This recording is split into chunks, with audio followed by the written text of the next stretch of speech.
La literatura rusa. Después de varios siglos de aislamiento, lentamente Rusia fue abriendo sus fronteras al resto de Europa.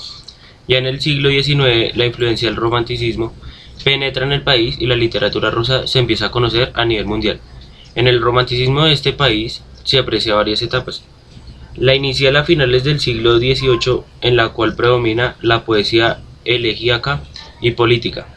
Luego la poesía se transforma en propaganda revolucionaria, mientras otros autores aún seguían las normas clasicistas, pero en todos se aprecia una intención satírica. El despotismo que caracterizó el imperio de Zar Nicolás I, nacido en 1825, fallecido en 1855, la novelística toma un cariz social. En la novela se mezcla armonizadamente el romanticismo y el realismo con tal éxito que fue acogida en el resto del mundo y reconocida hasta nuestros días. A mediados del siglo, con la llegada del zar Alejandro II, fue abolido el sistema feudal y la venta de siervos. Cuando en el resto de Europa había desaparecido hacia ya 100 años, los antiguos esclavos marcharon a las ciudades en busca de nuevos horizontes. Así va evolucionando la sociedad rusa hasta tornarse sumamente compleja. Es entonces cuando aparece la novela realista tratando de explicar las causas de los problemas sociales y los pensamientos y formas de vida de nuevos grupos humanos.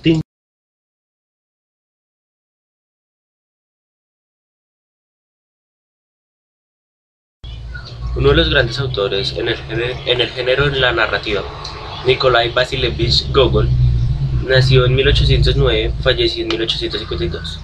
Nació en la provincia de Ucrania de Poltava. Estudió en Nezín, ciudad mediana pero de gran vida cultural. Allí colaboró en varias revistas y se reveló como actor aficionado.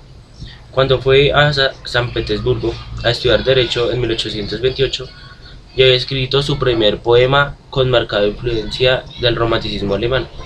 Después de sacrificios y cuentos como veladas en un caserío de Dikanka, en los cuales representaba la vida campesina de Ucrania, en su obra Mirgorod, en 1835, comienza a reflejarse el realismo.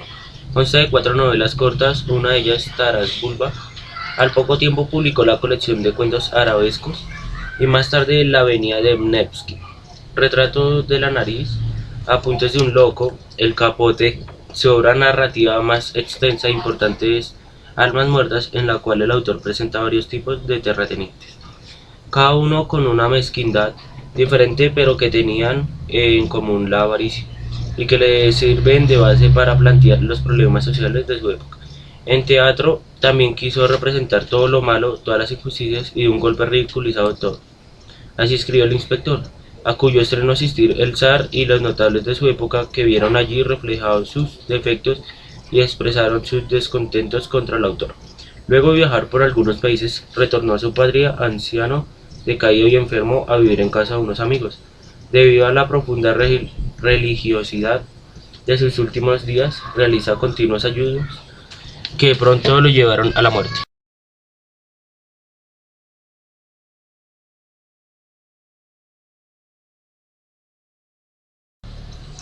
Uno de los grandes autores de la poesía, Mikhail Yurievich Lermontov, nació en 1814, falleció en 1841.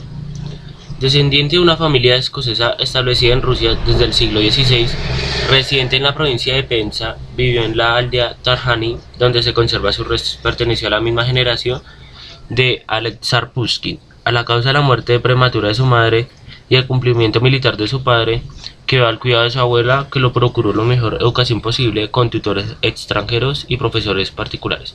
Aprendió desde la infancia francés, alemán e inglés, pero su infancia se vio entristecida por los constantes enfrentamientos entre su padre y su abuela. La atmósfera intelectual en la que se desarrolló durante su juventud fue la misma en la que vio Pushkin.